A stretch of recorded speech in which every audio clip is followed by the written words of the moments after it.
this planned maintenance at Dobsonville Extensions 1 to 4, 5, 7 and Old Dobsonville started at 8:30 this morning until 6 p.m. Let's get an update now and speak to Eskom Gauteng Spokesperson Qithi to see if all is going according to plan. Amanda, thank you so much for your time this afternoon. Is the maintenance work on track? Everything is on track. Good afternoon to you and good afternoon to the viewers. I can confirm that everything is going on track as communicated. And while, of course, one thinks about this planned maintenance and can say that it's important to ensure that the systems are preserved, but you are seeing some communities who are saying that this, coupled with the fact that there's now load reduction, it does somehow compound issues. How are you balancing the two?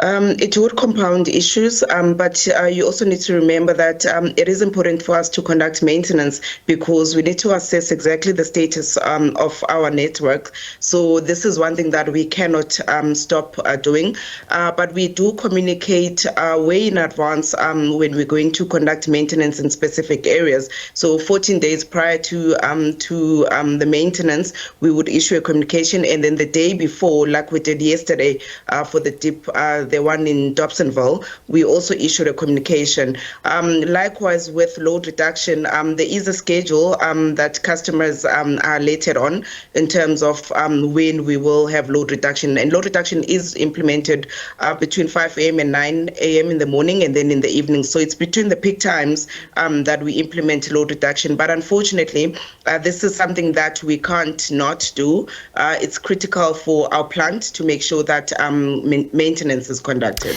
I'm going to get to load reduction in just a second. So with maintenance, for example, what have you been able to get as an update on the systems in this particular part of Dobsonville?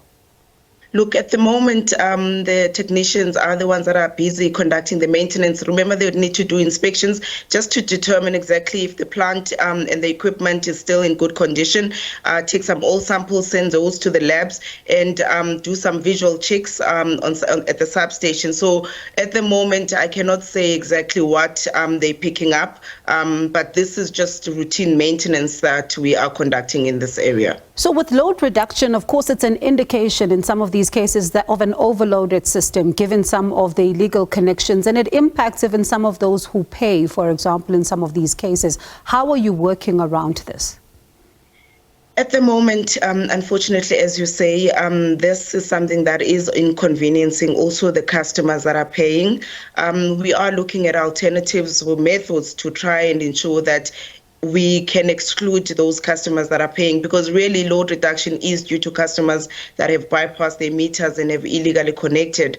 And you would find that in an area, not all customers that are connected to a particular transformer are not paying for electricity or have bypassed their meters. So we are exploring and looking for technologies that can assist us to ensure that we at least exclude those customers that are not conducting these illegal activities. And what becomes the impact? I think sometimes, we talk about these illegal connections, but at times we don't really speak about the impact that they have on the infrastructure and how this is very detrimental, particularly when you look at some of these areas that are densely populated. Yeah, so there's huge impact. I think the first thing that we really need to bring to the forefront is the lives of innocent people, because you'll find that these illegal connections, they are everywhere within the communities, in the playgrounds, and where the kids are mostly playing. And most of the time, the people that are affected are the young kids within the communities. So that's the first part of it. It's the loss of life that we experience, and I mean, we don't want at any point to have such situations happening. But also in terms of our infrastructure, the transformers fail due to the overloading, and that's due because of the illegal connections and meter bypassing. So it definitely affects our equipment, and it leads to prolonged outages, because when the transformers fail, then the communities are the ones that are left without electricity. I suppose it also leads to a cat and mouse game, because in some instances you see police moving in and trying to cut some of those illegal cables, but then they're back up in just a day or so. We do partner with SAPS to conduct operations to remove the illegal connections. But like you say, I mean, a day or two, they're back on. But I mean, it's not something that we do. We're not stopping from conducting the operations of removing the illegal connections. But we do request that the communities partner with us if they see any people that are operating on our network, and they should not be.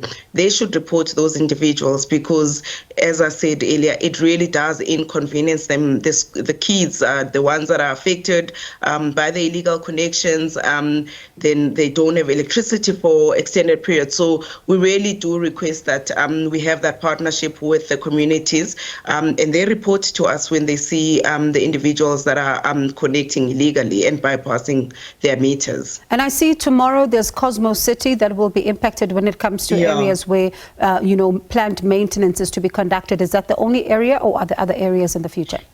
So tomorrow we are on the 15th. Yes, tomorrow the 15th we are conducting maintenance in Cosmo City, and then on the 21st we are back in Soweto at Mapetla, Mulapo, Morocco, and Rockville.